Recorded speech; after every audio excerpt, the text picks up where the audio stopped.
할렐루야. 예, 반갑습니다.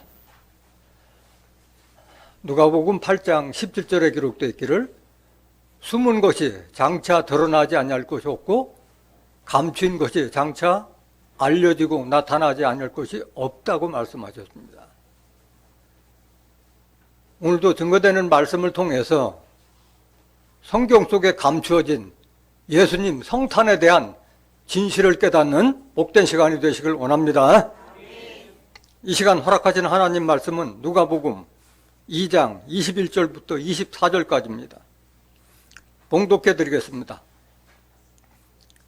할례할 8일이 되매 그 이름을 예수라 하니 곧 수태하기 전에 천사의 일컬은 바로라.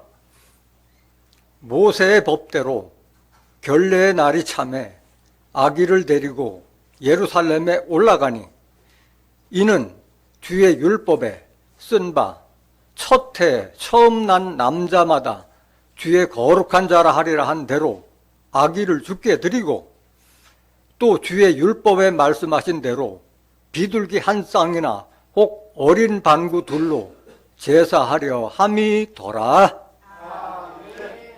누가복음 2장 21절부터 24절까지 봉독해 드렸습니다. 봉독해 드린 말씀을 통해서 예수 성탄에 관한 불편한 진실이란 제목으로 말씀을 증거하도록 하겠습니다. 예수 성탄에 관한 불편한 진실.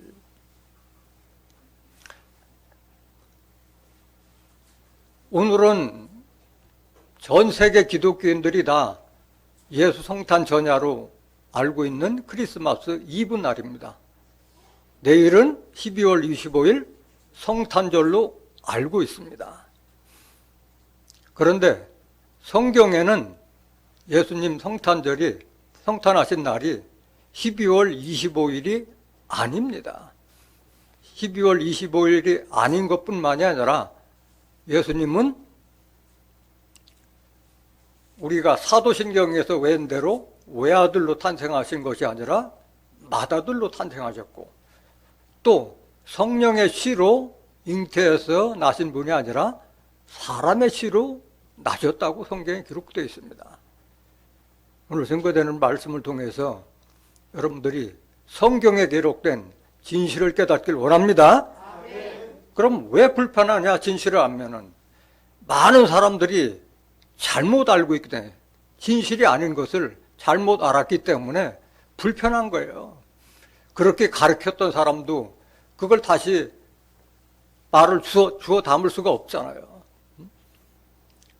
그렇게 가르친 사람들도 불편하고 그렇게 잘못 알고 있는 사람들도 불편한 건 사실이에요. 아무리 마음이 불편하더라도 성경에 기록된 말씀을 믿어야 할 줄 믿습니다.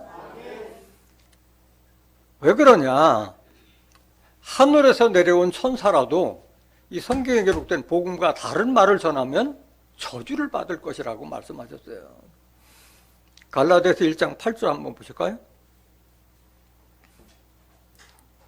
그러나 우리나 혹 하늘로부터 온 천사라도 우리가 너희에게 전한 복음 외에 다른 복음을 전하면 뭘 받을지어다? 저주를 받을지어다. 그래서 강단에 서는 사람은 항상 이 점을 명심해야 돼요. 성경 외에 다른 말을 사족을 덧붙이면은 자기뿐만 아니라 자기의 말씀을 받는 교인들 자체도 다 망하게 하는 거기 때문에 성경대로 증거해야 된다는 말씀인 거예요. 같은 말씀 이사야서 8장 20절 한번 보실까요? 마땅히 율법과 증거의 말씀을 쫓을지니 그들의 말하는 바가 이 말씀에 맞지 아니하면 그들이 정령이 아침빛을 보지 못하고 그랬어요. 마땅히 율법 성경을 율법이라 하고 있잖아요. 율법. 그들의 말하는 바가 이 성경과 맞지 아니하면 아침빛을 보지 못한다. 아침빛을 못한다는 것은 비유잖아요. 비유. 시편 84장 11절에 여호와 하나님은 해요 방패라고 말씀하셨고 요한일서 1장 5절에 하나님은 빛이시라. 아침빛을 보지 못한다는 것은 하나님을 보지 못한다. 하나님을 알지 못한다. 구원이 없다는 그 말인 거예요. 21절 보세요. 이 땅으로 헤매며 곤고하며 줄일 것이라. 그 줄일 때 번조하여 자기의 왕, 자기의 하나님을 뭐 할 것이라? 오히려 하나님을 저주할 것이라 이게요. 자기가 심판받을 때. 번조하다는 건 가물고 메마르다는 거예요. 심령이 가물고 메말라서 하나님을 오히려 저주한다는 거예요. 자기가 어리석어서 깨닫지 못한 거는 생각 못하고 하나님을 저주한다는 거예요. 위를 쳐다보거나 22절 땅을 굽어보아도 환난과 흑암과 고통의 흑암뿐이리니 그들이 심한 흑암 중으로 쫓겨 들어가리라. 그래서 성경대로 신앙을 하지 않으면 구원이 아니라 심판이고 멸망이라는 것을 깨달아야 할 줄 믿습니다. 계시록 22장 18절 한번 더 보시겠습니다. 내가 이 책의 예언의 말씀을 듣는 각인에게 증거하노니 만일 누구든지 이것들 외에 더하면 하나님이 이 책에 기록된 재앙들을 그에게 더하실 터이요. 얼마나 무서운 경고의 말씀이에요. 이 책에 기록된 예언의 말씀을 더하면은, 더한다는 것은 자기 사적인 의견을 덧붙인다는 거잖아요. 사족을 덧붙인다는 거예요. 더하면 이 책에 기록된 모든 재앙을 그에게 더하실 것이요. 19절 만일 누구든지 이 책의 예언의 말씀에서 제하여 버리면 하나님이 이 책에 기록된 생명나무와 및 거룩한 성의 참미함을 제하여 버리시리라. 제한다는 것은 뺀다는 것이고 뺀다는 것은 모른다는 거잖아요. 모르면은 생명나무, 우리는 예수님 믿고 하나님 믿는 것은 영생의 소망을 가지고 믿는 거잖아요. 생명나무의 실과를 먹어야만이 우리가 영생할 수 있는데 생명나무에 나가는 것도 길이 막히고 거룩한 성, 계시록 21장 2절부터 4절에 기록된 하늘부터 하나님께로 내려오는 새 예루살렘 성에 들어가는 것을 제어버린다는 거예요. 못 들어간다는 거예요. 우리가 바라는 천국이 바로 그걸 말하고 있는 거잖아요. 천국도 없고 영생도 없다는 거예요. 하나님 말씀을 잘못 알고 있으면 더하거나 뺀 경우에는 반드시 성경대로 신앙해야 할 줄로 믿습니다. 오늘날 왜 사람들이 12월 25일을 크리스마스로 믿고 있느냐? 다 성경대로 신앙을 하지 않고 유전적인 신앙을 따라가다 보니까 그렇게 된 거예요. 성경을 봐야 되는데 남들이 다 12월 25일이 성탄절이라 하니까 그냥 믿고 따라가는 거예요. 마가복음 7장 6절 한번 보세요. 가라사대 이사야가 너희 외식하는 자에 대하여 잘 예언하였도다. 기록하였으되 이 백성이 입술로는 나를 존경하되 마음은 내게서 멀도다. 외식이라는 건 거칠의 신앙이요. 나 교회 다닌다, 하나님 믿는다, 예수 믿는다 하고 다니지만은 입술로는 주여 주여 하지만은 마음은 내게서 멀도다. 하나님은 요한복음 1장 1절에 말씀으로 계시고 요한복음 4장 24절에 영으로 계시다고 그러는데 성경을 보지 않고 남 따라서 유전과 전통을 따라서 믿다 보니까 잘못 믿고 있다는 걸 말하고 있는 거예요. 7절 보세요. 사람의 계명으로 교훈을 삼아 가르치니 나를 헛되이 경배하노도 하였느니라. 교훈의 말씀, 교훈의 말씀을 따라가다 보니까 헛되이 경배한다. 헛믿었다는 얘기예요. 헛믿었다. 8절 너희가 하나님의 계명은 버리고 사람의 뭘 지키니라? 유전을 지키니라. 유전.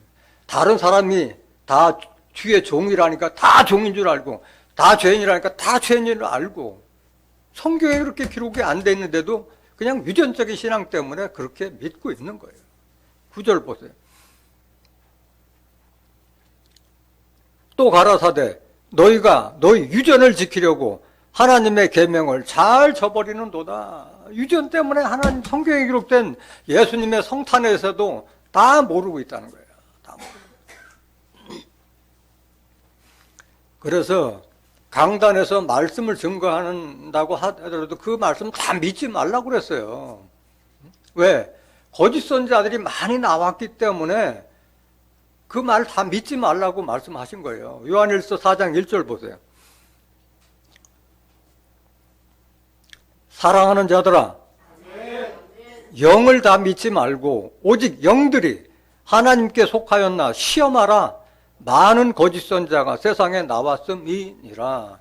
영을 다 믿지 말는데 영은 요한복음 6장 63절에 살리는 것은 영이요 육은 무익하니라. 내가 너에게 이른 말이 영이요 생명. 이 성경 말씀이 영이고 생명이다 이거야, 생명. 그러니까 단상에서 말씀을 증거하더라도 그거 다 믿지 말고 그 말씀하는 것이 성경과 맞는가 대조해 보면서 믿으라는 말씀인 거예요. 왜? 자기 사족을 덧붙이고 유전적인 신앙으로 증거하는 목사들도 많기 때문에 그렇게 말씀하고 계신 거예요. 많은 거짓 선지자가 세상에 나왔기 때문에 말씀하셨잖아요.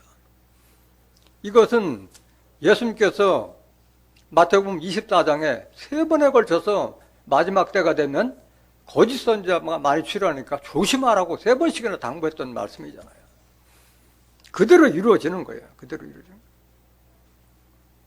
그래서 성경을 알지 못하면은 예수님 성탄뿐만이 아니라 부활에 대해서도 승천에 대해서도 재림에 대해서도 알지 못한다는 거예요. 마태복음 22장 29절 보세요.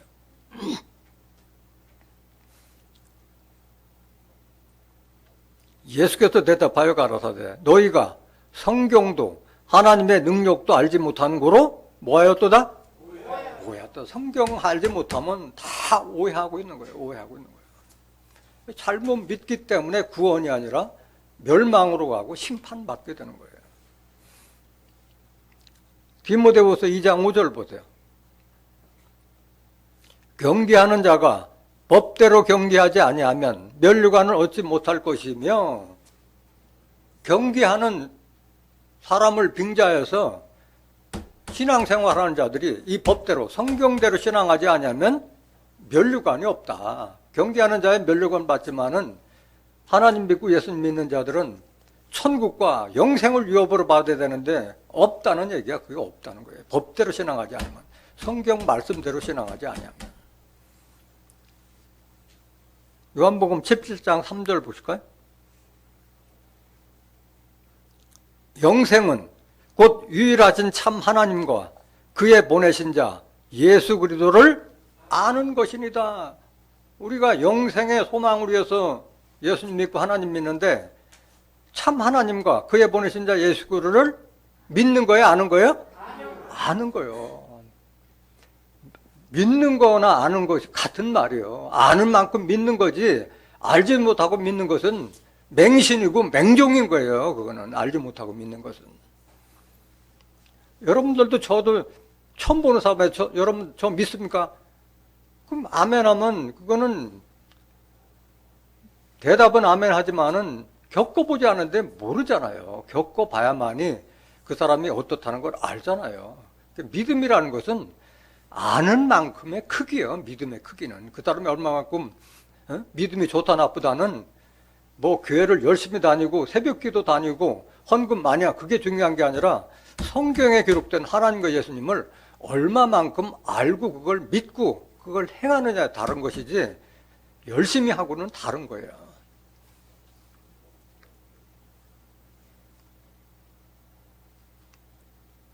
그러면 하나님과 예수 그리스도를 어떻게 알아내냐? 하나님도 말씀으로 계시고 예수님도 말씀으로 계시잖아요. 요한복음 1장 1절 보세요. 하나님을 안다는 것은 성경 말씀을 안다는 거예요. 태초에 말씀이 계시니라. 이 말씀이 하나님과 함께 계셨으니 이 말씀은 곧 뭐라? 이 말씀 아는 게 하나님 아는 거예요.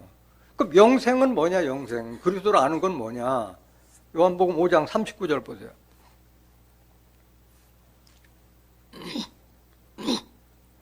너희가 성경에서 영생을 얻는 줄 생각하고 성경을 상고하거니와 이 성경이 곧 내게 대하여 예수에 대해서 증가하는 것이로다 말씀하셨어요.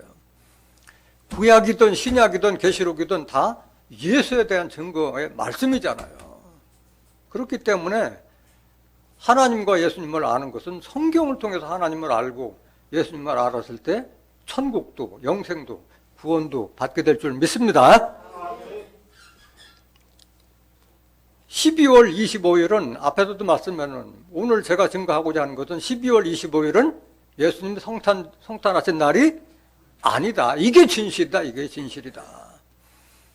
성탄절에 대한 유래는 여러분들이 인터넷 가서 뭐 성경 대백과 사전 같은 걸 찾아보지 않더라도 유튜브나 뭐 아니면 그 인터넷에 들어가서 성탄절의 유래라고 치면은 여러 가지 설들이 나와요. 근데 뭐 여러 가지 설이 나오지만은 그 AD 350년건 예수님 십자가 지신 후에 350년이 흐른 뒤에 로마 교황청 유교 줄리어스 1세가 12월 25일로 정한 것이 정설로 알고 있어요. 그러니까 유럽에서는 원래 그 해를 보기가 어렵잖아요. 그래서 동지제를 기념해서 동지 때부터 이제 낮의 길이가 점점 길어지고 밤의 길이가 짧아지잖아요. 그래서 12월 25일로 정한 것이 지금 2000년이 흐르도록 지금 그걸 유전적으로 지키고 있는 거예요. 그 로마 교황청에서 정한 날이었는 거예요, 이 날은. 그런데 12월 25일이 예수님 탄생일이 아니다는 근거가 두 가지예요. 지정학적인 근거가 있고 그 다음에 성경적인 근거가 있는 거예요. 지정학적인 근거라는 것은 이스라엘이 어떤 그 지구상에 어떤 위치에 있느냐 그걸 우리나라하고 비교해 보면 알 수 있는 거예요. 먼저 지정학적으로 예수님 탄생일이 12월 20일이 아니라는 걸 먼저 증거해 보도록 하겠습니다. 우리나라가 적도를 기준해서 우리나라는 위도 33도에서 43도의 분포에 걸쳐서 우리나라가 위치하고 있어요.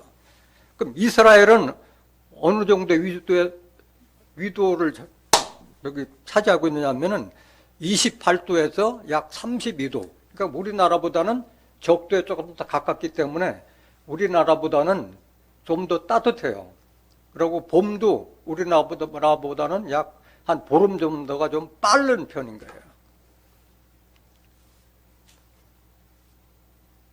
그런데 12월 달에 되면은 여러분들 보세요. 12월 지금 얼마나 추워요, 지금 현재. 지금 그 위도 28도에서 32도라는 것은 우리나라 제주도 남단 쪽 부근이에요. 근데 지금 이제 제주공항이 발짝 얼어가지고 지금 이제 그 발 묶인 사람들이 얼마나 많아요. 이스라엘은 눈 보기는 어렵지만은 겨울철에는 우기예요. 계속 비가 오는 그런 계절이기 때문에 12월 달에는 들에서 양을 칠 수가 없어요. 예수님 탄생하셨을 때 들에서 양치는 목자가 경배하러 갔다고 기록됐는데 12월 달에는 결코 들에서 양을 칠 수 있는 계절이 아닌 거예요.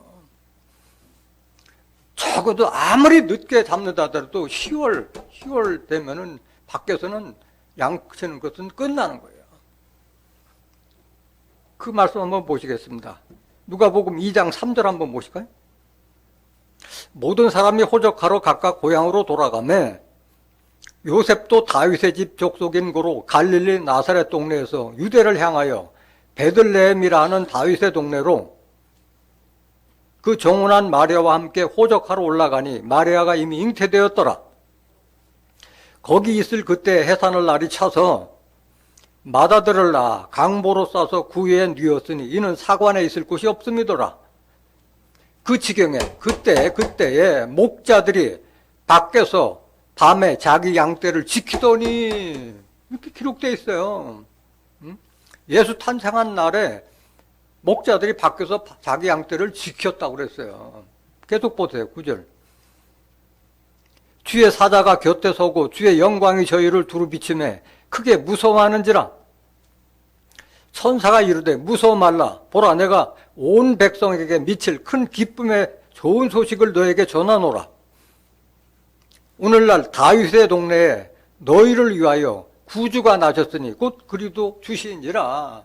예수 탄생하셨으니까 가서 경배하라고 말씀하신 거예요. 12절. 너희가 가서 강보에 쌓여 구유에 누인 아기를 보리니 이것이 너희에게 표적이니라 하더니, 그래서 양도 칠 수가 없을 뿐만이 아니라 12월 달에 양도 못 치는데 마구간에서 구유에서 아기를 탄생할 날씨가 아니라는 거예요. 겨울철에는. 아기도 탄생도 그렇지만은 목자들이 들에서 양을 쳤다 그러는데 양을 칠 수 있는 시기가 아니라는 거예요. 15절 보세요. 누가복음 2장 15절. 천사들이 떠나 하늘로 올라가니 목자가 서로 말하되 이제 베들레헴까지 가서 주께서 우리에게 알리신 바 이 이루어진 일을 보자 하고 빨리 가서 마리아와 요셉과 구유에 누인 아기를 찾아서 보고 천사가 자기들에게 이 아기에 대하여 말한 것을 고하니 듣는 자가 다 목자의 말을 말하는 일을 기이 여기되 마리아는 이 모든 말을 마음에 짓게 생각하니라 그랬어요. 그래서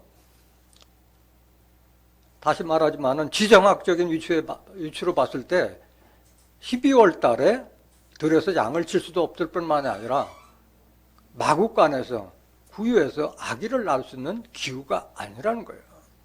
그거는 지정학적인 근거기 때문에 성경적인 근거가 아니라서 뭐 반박을 할 수도 있어요. 근데 성경적인 근거가 명확하게 나와 있다는 거예요. 예수님께서 탄생하신 때가 겨울이 아니고 봄이라는 근거가 오늘 본문 말씀에 숨겨져 있는 거예요. 오늘 본문 말씀 보시겠습니다. 누가복음 2장 21절. 할례할 8일이 되매 그 이름을 예수라 하니 곧 수태하기 전에 천사의 일컬은 바로라. 모세의 법대로 결례의 날이 참에 아기를 데리고 예루살렘에 올라가니 이는 주의 율법에 쓴 바 첫 해 처음 난 남자마다 주의 거룩한 자라 하리라 한 대로 아기를 주께 드리고 또 주의 율법에 말씀하신 대로 비둘기 한 쌍이나 혹 어린 반구들로 제사를 함이 더라. 이 말을 아무리 봐도 영안을 뜨지 않으면은 여기에 예수님의 탄생의 비밀을 알아요, 몰라요? 몰라요. 여기 결례의 날이라는 거에 대해서 알지 못하고 반구라는 거에 대해서 알지 못하면 아무리 이거는 백독 천독을 한다들 여기에 예수님 탄생일이 기록되어 있다는 것을 알 수가 없는 거예요. 레위기 12장 1절 보세요. 여호와께서 모세에게 일러 가라사대 이스라엘 자손에게 고하여 이르라. 여인이 잉태하여 남자를 낳으면 그는 7일 동안 부정하리니 곧 경도할 때와 같이 부정할 것이며 제8일에는 그 아이의 양피를 벨 것이요. 8일, 남자 낳으면 8일 만에 포경수술 하는 거예요. 포경수술 하는 거예요. 양피를 벨 것이요. 4절. 그 여인은 오히려 33일을 지나야 사녀리 깨끗하리니 정결케 되는 기한이 차기 전에는 성물을 만지지도 말며 성소에 들어가지도 말 것이며 이게 결례의 날이요. 남자를 낳으면 33일이 지나야만이 성전에 들어갈 수 있는 몸이 되는 거예요. 그전에는 불결하기 때문에 가지 못하게 막은 거예요. 여자를 낳으면 며칠? 66일. 5절 보세요. 여자를 낳으면 그는 27일 동안 부정하리니 경도할 때와 같을 것이며 사녀리 깨끗하게 되면 66일을 지나야 하리라. 이게 이스라엘의 풍습인 거예요. 그런데 이 결례할 때는 빈손으로 가요? 예물을 가져가요? 예물을 가져가는데 그 예물이 뭐냐면은 반구새끼라는 게 반구새끼. 반구새라는 것은 그 이스라엘에서는 그거를 산비둘기라고 그래요. 집비둘기 내지는 산비둘기로 예물을 드리는데 어린 반구새끼를 제물로 드렸다고 그랬어요. 제물로. 그렇기 때문에 이 결례의 날하고 반구새에 대한 그 생활을 알게 되면은 예수님 탄생을 알 수가 있는 거예요. 반구새는 어떤 새냐? 철새예요. 봄에 날라와서 그 알을 낳아서 새끼를 부화하고 나서 크면 또 가을철에 또 날아가는 새가 반구새예요. 에레미야 8장 7절 보세요.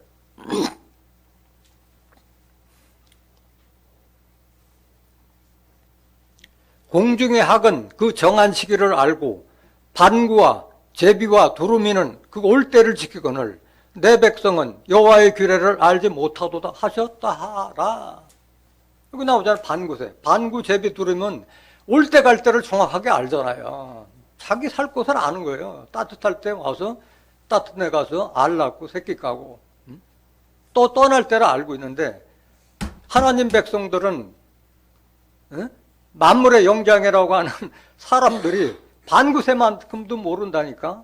성경 알라고 준 건데 12월 25일을 예수님 성탄절로 믿고 있는 그런 어리석은 자가 얼마나 많으냐 이게. 이게 반구는 철새예요, 철새. 근데 반구는 언제 날라오느냐? 봄철에 3월 달에 우리나라보다 봄이 좀 빠르기 때문에 3월 달에 날라와서 그 바닷가 옆에 있는 그 낭떠러지에서 둥지를 틀고 거기서 알을 낳고 부화를 시키는 거예요. 그 말씀 보시겠습니다. 아가서 2장 11절 보세요.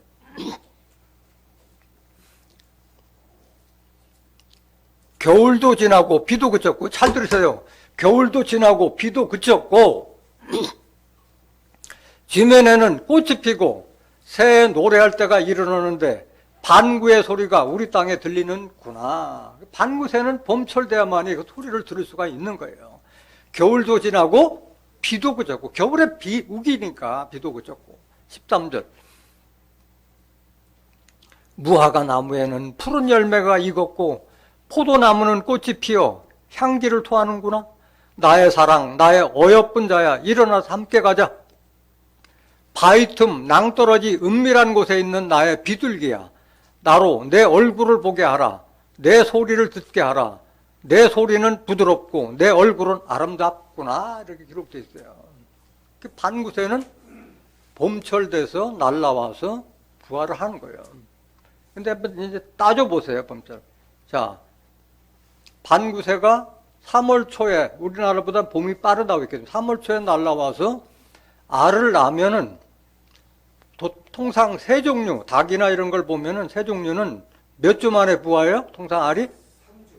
3주면 부화해요, 3주면은. 그럼 늦어도 3월 말 정도에는 그 부화가 되는 거예요. 3월 초에 날라와서 알을 낳고 3월 말 되면은 그 새끼로 탄생되는 거예요. 그러면 그 새끼가 털도 안 나고 그 뻘개둥이를 제물로 드릴 수는 없잖아요. 근데 그거를 예물로 드리기 위해서는 한 40일은 커야 돼요. 우리 양계장에서 닭을 부화시켜서 처음으로 삼계탕으로 나갈 때 40일이 지나야만이 처음으로 출하를 해요. 40일 전. 그러면 3월 말에 그 부화된 새끼가 그래도 예물로 드릴 정도의 반구 새끼가 되려면 한 40일은 커야 돼요. 그렇다 보면 5월 중순경 정도가 돼야만이 그 예물로 드릴 수가 있는 거예요. 이해가 되시나요?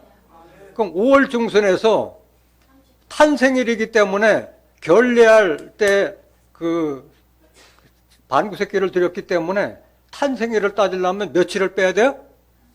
33일을 빼면은 대략 4월 중순이 되는 거예요. 4월 중순. 예수님 성탄 시기는 겨울이 아니라 4월 중순이다. 4월 중순. 알 수 있는 거예요. 명확하게 나와요. 이건 누구도 부인할 수가 없는 거예요. 결례할 때에 어린 반구 새끼로 예물을 드렸다고 말씀하셨기 때문에 이거는 누구도 부인할 수가 없는 거예요.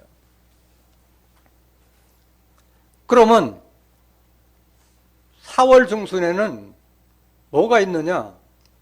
4월 중순에는 무슨 절기가 있어요? 부활절이 있어요. 부활절. 그런데 그럼 성탄절도 지금 12월 25일로 믿고 있는데 그럼 부활절은 제대로 믿고 있느냐? 부활절을 알고 나면 덩털이라는 거예요. 덩털이라는 거예요. 부활절은 예수님 성탄절은 날짜를, 탄생하신 날을 지키잖아요. 석가탄신날도 음력 4월 초파일이 석가탄신이잖아요. 다 알잖아요. 그런데 부활절은 뭘 지켜요? 부활주일로 지키는 거예요. 부활주일로. 응? 예수님께서 부활하실 때가 주일날 부활하기 때문에 그걸 맞추기 위해서 지금 어떻게 계산하느냐. 지금 현재 기독교 신자나 지금 목사들도 내년도 부활절을 며칠이냐고 물어보면 알아요, 몰라요? 몰라요.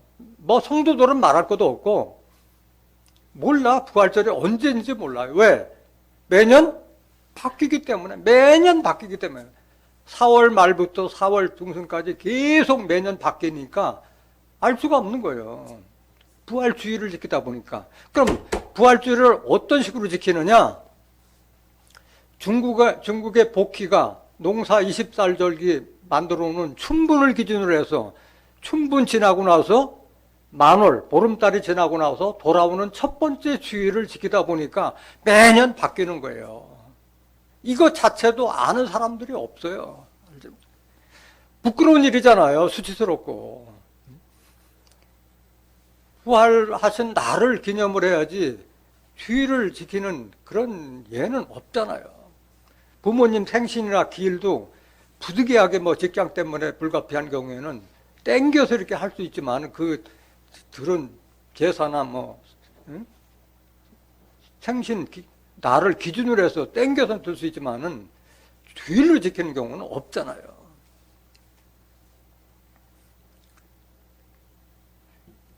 그럼 금년도는 언제였어요? 부활절이? 금년도 했어도 모르잖아. 금년도는 4월 9일이었어요.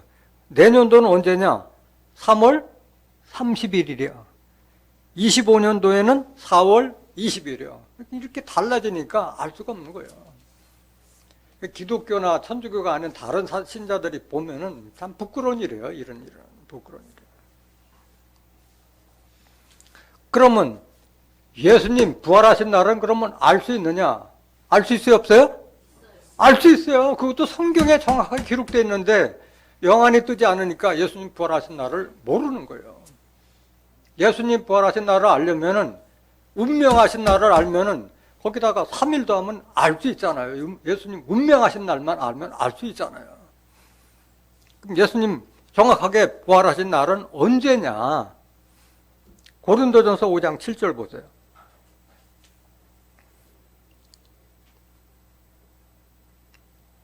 너희는 누룩 없는 자인데 새 덩어리가 되기 위하여 묵은 누룩을 내어버리라.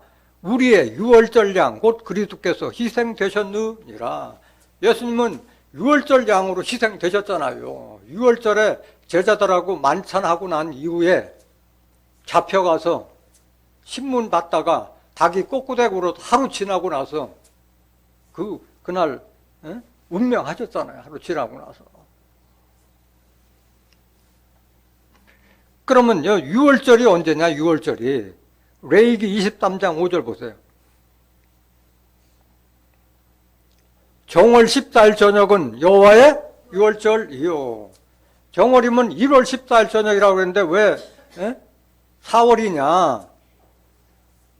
이스라엘 족속이 출애굽할 때 그걸 기념해서 그 해의 첫 달로 여기이기 때문에 그걸 정월로 한 거예요. 정월. 그러니까 유대력으로는 정월이지만은 양력으로 따지면 4월 14일이에요. 4월 14일. 이거를 모르는 사람들 없어서 다 알고 있어요. 4월 14일이라는 거. 여호와 유월절은 다 아는 거예요. 그 4월 14일이기 때문에 4월 14일 그날 유월절 만찬 끝나고 나서 잡혀가서 그 대제사장 장로들에게 신문 당하고 나서 닭이 울었잖아요. 닭이 울었을 때 베드로가 통곡했다고 그랬잖아요. 그러고 나서 그 이튿날 십자가 지시고 돌아가셨기 때문에 4월 15일 날 십자가 지시고 15, 16, 17일 하면 4월 17일 날 부활하신 줄 믿습니다. 이 쉬운 건데도 이거를 알지 못해서 계속 이렇게 중국의 복희가 만든 춘분을 기준으로 해서 거기다 보름달을 더하고 거기다가 주의를 지키니까 엉터리가 돼버린 거예요. 아니, 우리가 양력이라는 것은 우리 그 서력기원이라고 하는 것이 바로 양력, 예수님 탄생을 기준으로 해서 지키는 절기인데 거기에 무슨 춘분이 들어가고 거기에 무슨 음력, 보름달이 들어가냐고. 예수님 부활절을 기념하는데. 마태복음 26장 17절 한번 보세요.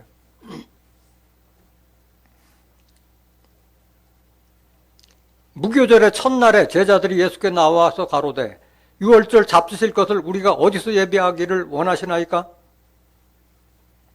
가라사대 성한 아무에게 가서 이르되 선생님 말씀이 내 때가 가까웠으니 내 제자들과 함께 유월절을 내 집에서 지키겠다 하시더라 하라 하신데 제자들이 예수의 시키신 대로 하여 유월절을 예비하였더라. 예비한 유월절 때 제자들하고 만찬을 하셨어요. 57절 보세요. 마태복음 26장 57절.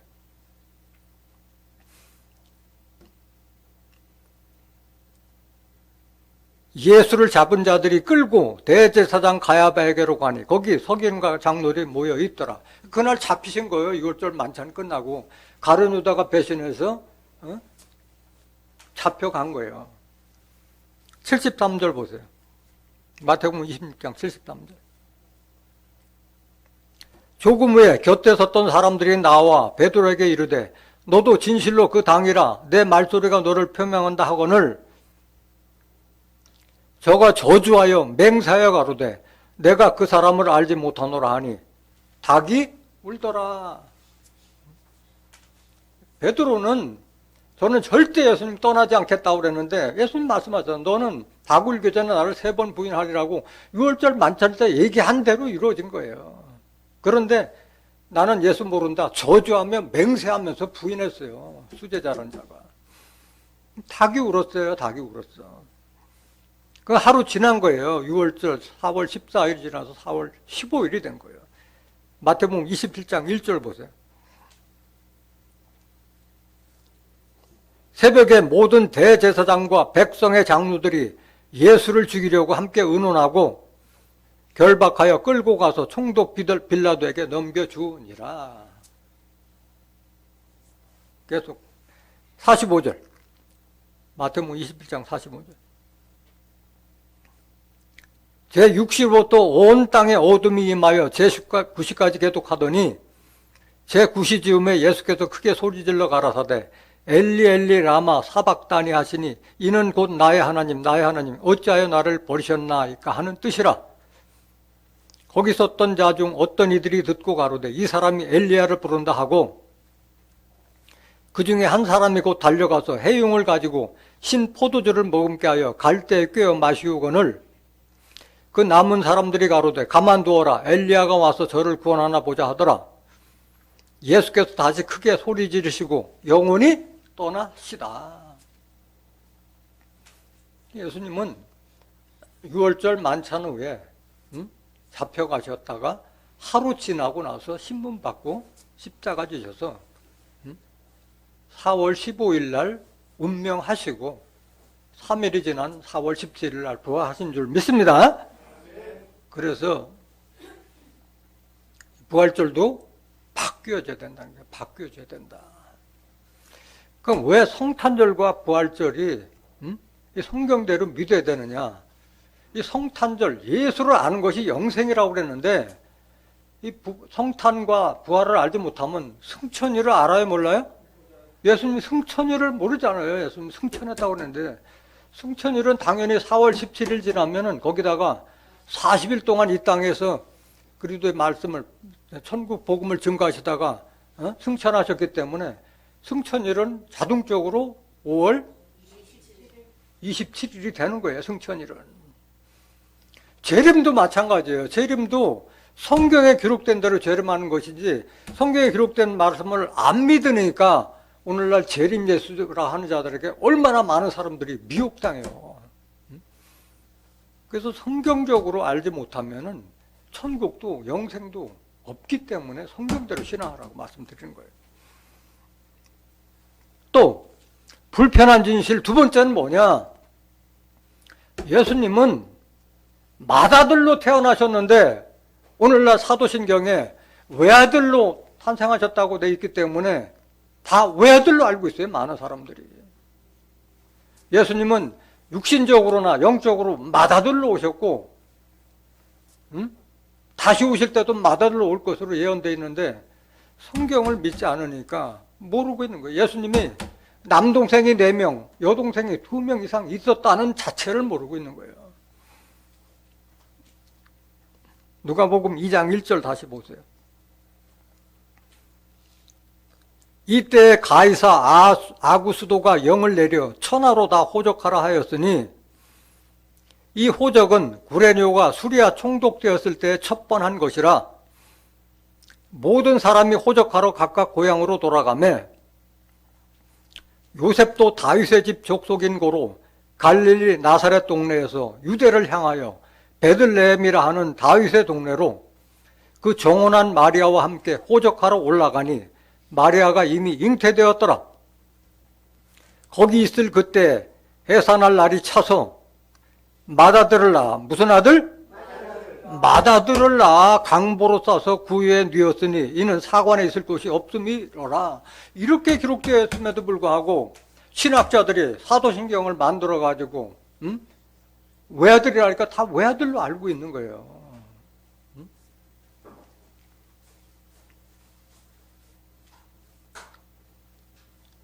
요한복음 1장 18절 보세요. 그 외아들이라는 것은 딸도 없고 그냥 아들 하나 있을 때 외아들이고 딸이 있는데 아들이 있은 거 그건 독자예요, 독자. 예수님은 독생자로 오셨는데 독생자를 외아들로 오해하고 있어요. 많은 사람들이 오해하죠. 독생자라는 것은 스스로 낫다는 그런 뜻이지 독자라는 뜻이나 외아들이 아닌 거예요. 요한복음 1장 18절.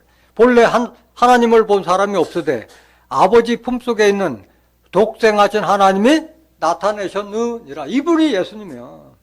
독생하셨다는 건 하나님도 스스로 나신 분이잖아요. 하나님을 누가 낸 분이 없잖아요. 그래서 예수님 품속에 있는 하나님이 사람의 모양으로 나타내신 분이 예수님이요. 예수님. 독생자로 오신 것이지 독자나 외아들이 아닌 거예요. 예수님 동생들에 대해서 한번 보시겠습니다.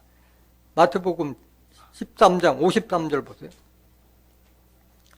예수께서 이 모든 비유를 마치신 후에 거기를 떠나서 고향으로 돌아가사 저희 회당에서 가르치시니 저희가 놀라 가로되 이 사람의 지혜와 이런 능력이 어디서 났느냐?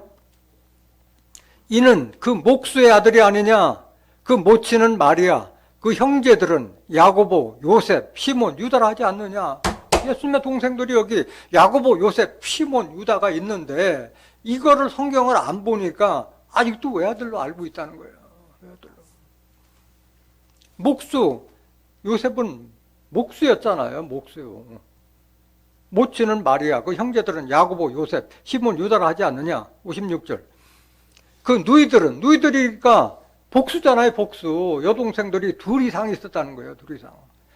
다 우리와 함께 있지 아니하냐. 그런즉 이 사람의 이 모든 것이 어디서 났느냐 하고 말씀하셨어요.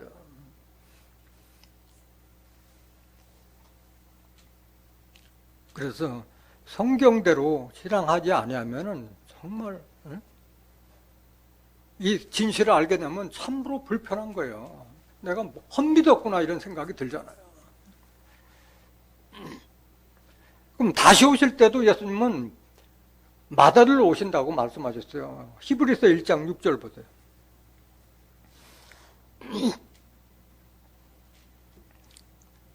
또 맏아들을 이끌어 세상에 다시 들어오게 하실 때에 하나님의 모든 천사가 저에게 경배할지어다 말씀하시며 그 예수님 다시 오실 때도 맏아들로 오시는 거예요. 맏아들로 오시려면 아들들이 많아야 돼요? 적어야 돼요? 많아야 되죠. 그래서 우리가 하나님께서 미리 정하신 자로 아들의 형상을 본받게 하기 위해서 예수님을 맏아들로 정하셨다고 말씀하신 거예요. 로마서 8장 29절 보세요. 하나님이 미리 아신 자들로 또한 그 아들의 형상을 본받게 하기 위하여 미리 정하셨으니 이는 그로 많은 형제 중에서 맏아들이 되게 하려 하심이니라. 그렇기 때문에 이걸 여러분들이 잘 깨달아야 돼요. 지금 이 사실을 아는 자체가 하나님께서 나를 택해 주셨다는 걸 아셔야 돼요. 미리 정하신 자들을 아들 예수의 형상을 본받하기 위해서 예수님을 맏아들로 정하셨다고 말씀하신 거예요. 그럼 우리는 종이 돼야 돼요? 아들이 돼야 돼요? 아들이 돼야 되는 거예요. 아들이 돼야 되는 거예요. 아들이.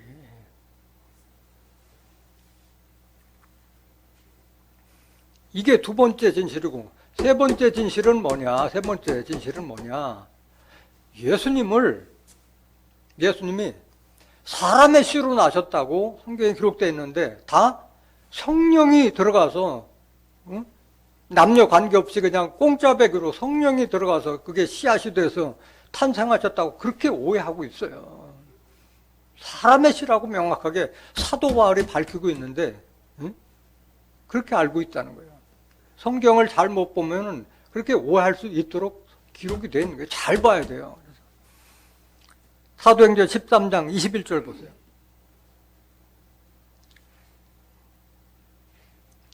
그 후에 저희가 왕을 구하거늘 하나님이 베냐민 지파 사람 기스의 아들 사울을 40년간 주셨다가 패하시고 다윗을 왕으로 세우시고 증거하여 가라사대 내가 이새의 아들 다윗을 만나니 내 마음에 합한 사람이라 내 뜻을 다 이루게 하리라 하시더니 하나님이 약속하신 대로 이 사람의 씨에서 이스라엘을 위하여 구주를 세우셨으니 곧 예수라. 예수님은 무슨 씨에서 난 거예요? 사람의 씨에서 나신 거예요. 사람의 씨에서 이스라엘을 위하여 구주를 세우셨으니 곧 예수란 말씀하셨잖아요. 사람의 씨. 로마서 1장 3절 보세요. 사람의 씨라고 하는 것은 혈통을 이어받았다는 거예요. 이 아들 예수로 말하면 육신으로는 어디에서 나셨고? 다윗의 혈통, 다윗의 피를 받아서 나셨다. 4절. 성결의 영으로는 죽은 가운데서 부활하여 능력으로 하나님의 아들로 인정되셨으니 곧 우리 주 예수 그리스도시니라 말씀하셨어요. 혈통에서 난 거예요. 다윗의 혈통에서. 혈통에서 났다는 것은 피를 이어받았기 때문에 예수님은 족보가 있어요? 없어요? 있잖아요. 다윗의 혈통으로 났잖아요. 마태복음 1장 1절 보세요. 아브라함과 다윗의 자손 예수 그리스도의 세계라 이렇게 족보가 시작해도 쭉 낳고 나서 16절 보세요. 마태복음 1장 16절. 야곱은 마리아의 남편 요셉을 낳았으니 마리아에게서 그리스도라 칭하는 예수가 나시니라. 혈통, 족보가 있다는 것은 그 피를 이어받았다는 거예요. 사람의 씨로 나신 분이에요. 로마서 9장 1절 보세요. 사도 바울이 오죽했으면 내가 그리스도에게서 끊어지고 은혜에서 떨어진다 할지라도 내 할 말을 한다. 예수님은 사람의 씨로 나셨다고 지금 증거하고 있는 거예요. 내가 그리스도 안에서 참말을 하고 거짓말을 아니하노라. 내게 큰 근심이 있는 것과 마음에 그치지 않는 고통이 있는 것을 내 양심이 성령 안에서 나로 더불어 증거하노니 얼마나 답답해요. 이거 사람의 씨라는 걸 알려야 되는데 많은 사람들이 다 성령의 씨로 인식하고 있으니까 답답했던 거예요. 사도 바울은. 그걸 지금 고백하고 있는 거예요. 2절 보세요. 나의 형제 곧 골육의 친척을 위하여 내 자신이 저주를 받아 그리스도에게서 끊어질지라도 원하는 바로다. 내가 예수님에게서 저주를 받을지라도 이 말은 해야 되겠다 말하고 있는 거예요. 4절. 저희는 이스라엘 사람이라 저희에게는 양자됨과 영광과 언약들과 율법을 세우신 것과 예배와 약속들이 있고 조상들도 저희 것이요 육신으로 하면 뭘로 하면? 육신으로 하면 그리스도가 누구에게서 나셨으니? 저 이스라엘 족속에서 나셨으니 저는 만물 위에 계셔 세세의 찬양을 받으실 하나님이시니라 하니라 고백하신 거예요. 깨닫기 원합니다. 사람의 씨로 나신 거예요. 사람의 씨로. 디모데후서 2장 8절 한번 더 보세요.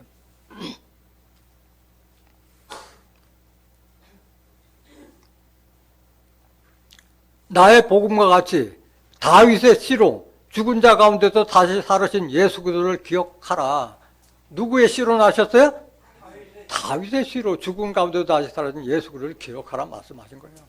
그래서 예수님께서는 당신 스스로를 말씀하실 때 인자라고 말씀하셨어요. 인자라는 것은 사람의 아들이라는 뜻이잖아요. 말씀하실 때마다 인자를 말씀하셨잖아요.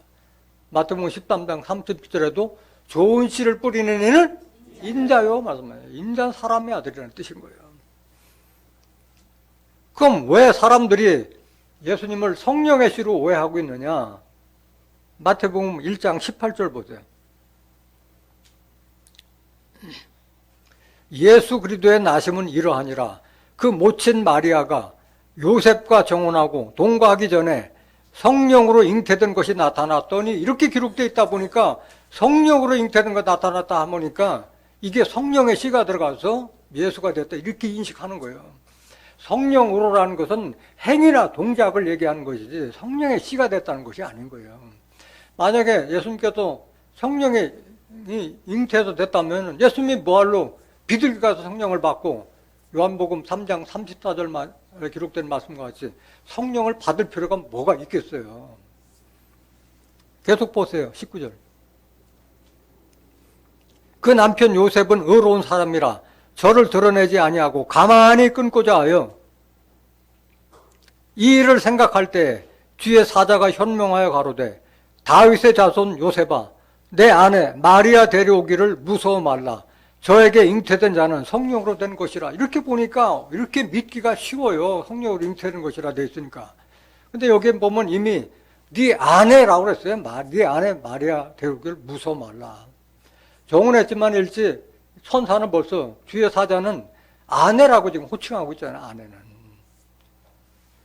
21절 계속 보세요. 아들을 낳으리니 이름을 예수하라. 이는 그가 자기 백성을 저희 죄에서 구원할 자이심이라 하니라. 이 모든 일이 된 것은 주께서 선지자로 하신 말씀을 이루려 하심이니 가라사대 보라 처녀가 잉태하여 아들을 낳을 것이요 그 이름은 임마누엘이라 하리라 하셨으니 이를 번역한즉 하나님이 우리와 함께 계시다 함이라. 이거는 이사야서 7장 14절에 기록된 처녀가 잉태하여 아들을 낳을 것이요 이름을 임마누엘하는데 그거는 징조의 예언이잖아요. 징조하고 실상은 같아 달라요? 다른 거예요. 구름이 꼈다 해서 꼭 비가 오는 건 아니잖아요. 징조의 예언과 실상은 다른 거예요. 마태복음을 잘못 보면은 성령으로 잉태된 걸로 이렇게 오해할 수 있는데 누가복음은 조금 다르게 기록되어 있어요. 누가복음 한번 보시겠습니다. 누가복음 1장 26절 한번 보세요. 여섯째 달에 천사 가브리엘이 하나님의 보내심을 받들어 갈릴리 나사렛이란 동네에 가서 다윗의 자손 요셉이라 하는 사람과 정혼한 처녀에게 이르니 그 처녀의 이름은 마리아라. 그에게 들어가 가로되 은혜를 받은 자여 평안할지어다 주께서 너와 함께 하시도다 하니 처녀가 그 말을 듣고 놀라 이런 인사가 어찌 민고 생각하매 천사가 일러 가로되 마리아여 무서워 말라 내가 하나님의 은혜를 얻었느니라. 보라 내가 수태하여 아들을 낳으리니 그 이름을 예수라 하라.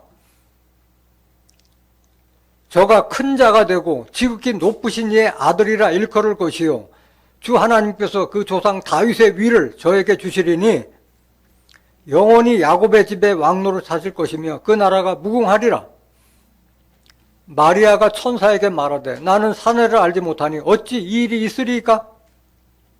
천사가 대답하여 가로되 성령이 내게 임하시고 지극히 높으신 이의 능력이 너를 덮으시리니 이름으로 나실 바 거룩한 자는 하나님의 아들이라 일컬으리라. 이거 잘 들으셔야 돼요. 천사가 대답하여 가로되 성령이 내게 임하시고 지극히 높으신 이의 능력이 너를 뭐 하시리니? 덮은다는 것은 당사자는 알지 못했지만은 성령으로 말미암아서 두 사람의 결합이 이루어졌다는 것을 말하고 있는 거예요.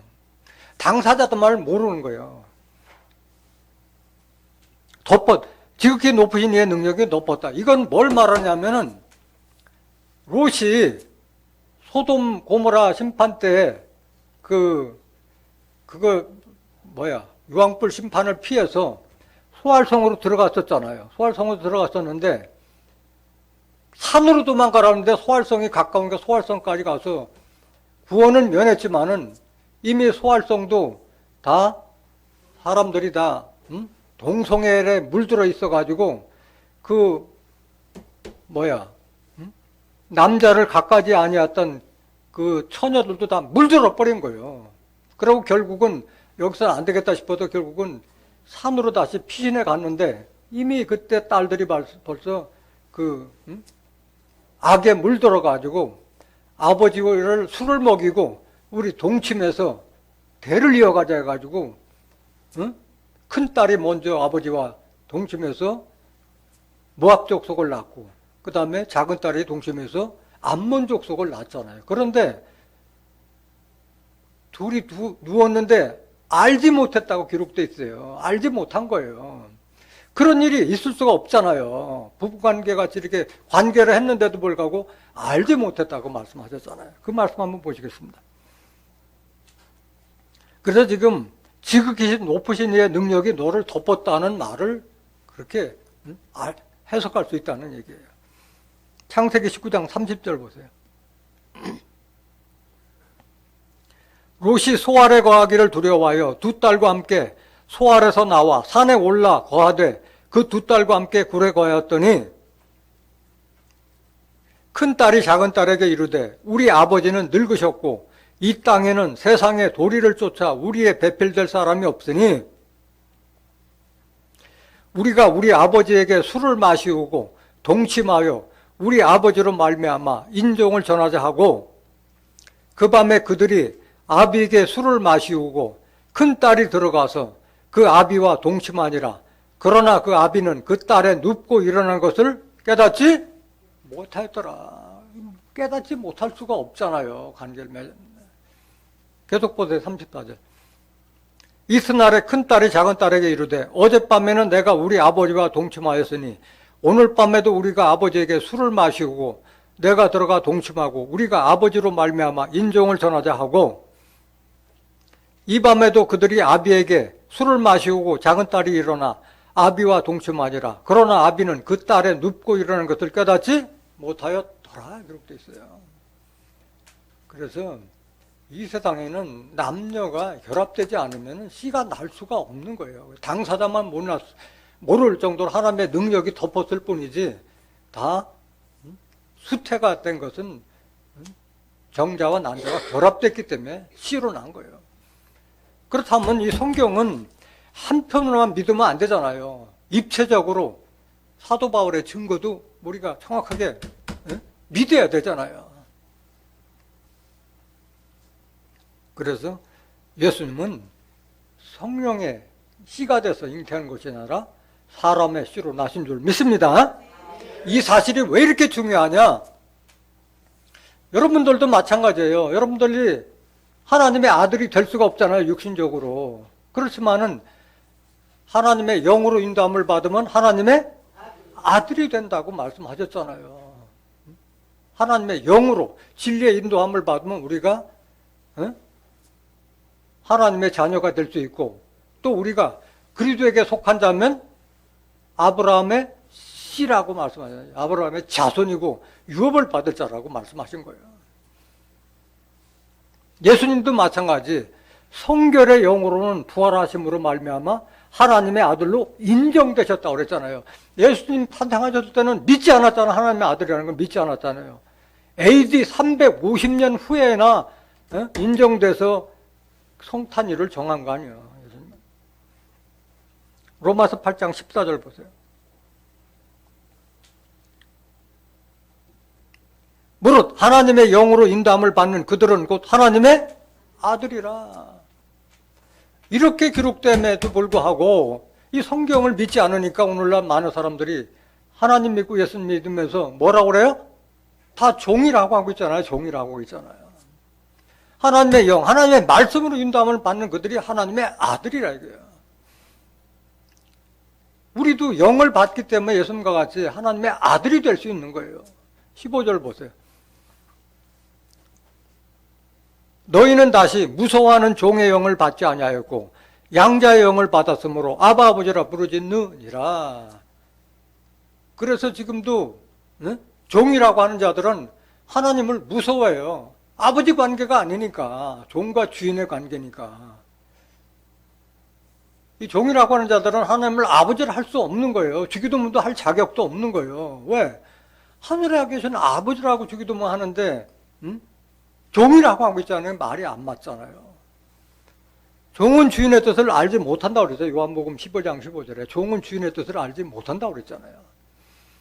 이사야서 42장 18절에 종들은 다 소경이고 규모거리라고 그랬잖아요. 알지 못하는 게 성경을 봐도 알지 못하는 거예요. 16절 보세요. 성령이 친히 우리 영으로 더불어 우리가 하나님의 자녀인 것을 증거하시나니, 내가 하나님의 자녀도 아니다는 것은 성령이 증거하는 거예요. 말씀이 증거하고 있다는 거예요. 내가 하나님의 영을 받은 하나님의 아들이고 하는 거 성령이 증거한다고 말씀하신 거예요. 17절.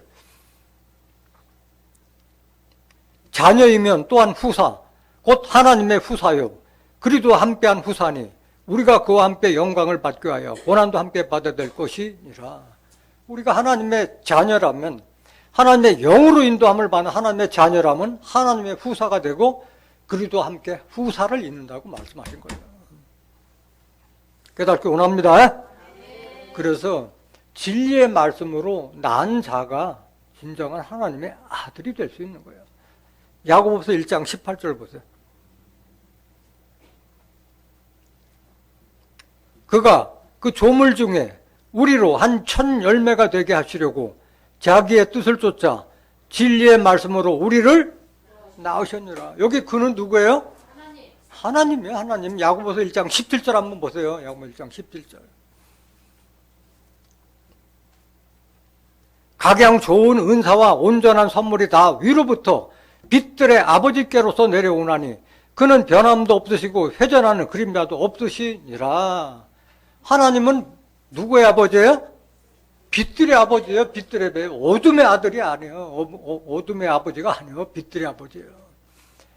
빛의 자녀들의 아버지예요. 하나님은. 에베소서 5장 8절에 보면 너희가 전에는 어둠이더니 이제는 주 안에서 빛이라. 빛의 자녀들처럼 해라. 빛의 자녀는 모든 착함과 의로움과 진실함에 있다고 그랬잖아요. 하나님은 빛들의 아버지예요. 18절 다시 보세요. 그가 하나님께서 그 조물 중에 우리로 한 1000열매가 되게 하시려고 하나님의 뜻을 쫓아 진리의 말씀으로 우리를 낳으셔. 그래서 우리가 하나님의 아들이 될 수 있는 거예요. 갈라디아서 3장 29절 보세요. 너희가 그리스도께 속한 자면 곧 아브라함의 자손이요 약속대로 위업을 이을 자니라. 우리가 아브라함 자손이 될 수 없는데 그리스도에게 속했기 때문에 아브라함 자손이 되고 유업을 받게 될 줄 믿습니다. 아브라함은 육신적으로 예수님의 혈통이었고 영적으로도 아브라함은 하나님을 상징하고 있잖아요. 마태복음 7장 21절에 보면은 나더러 주여 주여 하는 자마다 다 천국에 들어갈 것이 아니요 다만 하늘에 계신 내 아버지의 뜻대로 행하는 자라 들어가리라고 했는데, 하나님의 뜻이 뭐냐? 하나님의 뜻이 뭐냐? 요한복음 6장 40절 보세요. 내 아버지의 뜻은 아들을 보고 믿는 자마다 영생을 얻는 이것이니 마지막 날에 내가 이를 다시 살리라 하시니라. 하나님 뜻은 아들 예수를 보고 믿는 자마다 천국뿐만 아니라 영생도 약속하고 계신 거예요. 근데 지금 예수님은 영으로 계시잖아요. 고린도후서 3장 11절에 주는 영이시니 주의 영이 계신 곳에는 자유함이 있느니라 말씀하셨잖아요. 예수님은 우리에게 말씀을 남기시고 가셨잖아요. 예수님을 믿는다는 것은 뭘 믿는다는 거예요? 성경을 통해서 예수님을 믿어야만이 천국도 영생도 유업으로 받게 될 줄 믿습니다. 오늘 예수님 성탄에 관한 불편한 진실 세 가지를 깨달은 여러분들은 더 이상 유전적인 시간 안에서 벗어나서 성경에 기록된 하나님, 성경에 기록된 예수님을 바로 믿고 천국과 영생을 유효로 받는 존귀한 하나님의 자녀들이 되시기를 예수 그리스도 이름으로 간절히 축원합니다. 말씀 마치겠습니다.